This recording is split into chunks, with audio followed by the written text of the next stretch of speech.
He leapt out of a commercial jet with a parachute, $200,000, and was never seen again, dead or alive. The mystery has frustrated the FBI for nearly 40 years. On the eve of Thanksgiving 1971, as travelers across the country scrambled to get home, a man using the alias Don Cooper paid $20 for a seat on Northwest Orient Flight 305. The route from Portland to Seattle-Tacoma was one of the shortest on the airline's schedule, a mere 30-minute hop under normal conditions.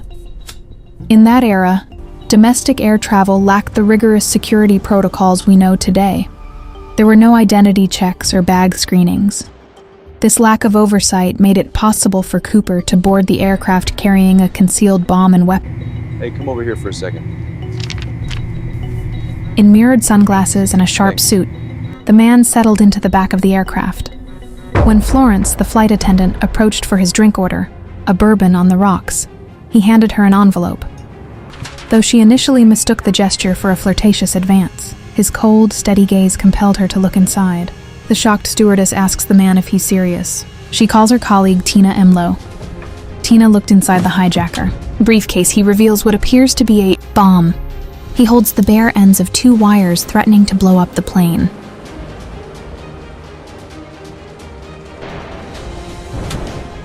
They say they have the money ready at controls. Hopefully we make it out of this. Unaware of the looming danger, the passengers were released alongside 2 flight attendants, including Florence Schaffner. However, the remaining crew members were held captive as the aircraft was refueled and cleared for departure. The hijacker issued specific, unusual flight parameters. They were to maintain an altitude of 10,000 feet with the landing gear and flaps fully deployed. These conditions forced the aircraft to crawl through the air at roughly 200 miles per hour. While he originally demanded a route to Mexico City, the captain intervened, explaining that the fuel supply was insufficient for such a long journey at that altitude. After a brief negotiation involving Phoenix or Reno, the hijacker agreed to the latter. As they took off from Seattle, the autopilot was locked onto flight path Victor 23, a low-altitude corridor. High above, 2 Air Force jets attempted to shadow the airliner, but they struggled to stay in formation, as the plane was flying too slowly for the military fighters to maintain level flight. While the plane fly at a steady speed, Dan Cooper orders flight attendant Tina Mucklow to join the rest of the crew in the cockpit.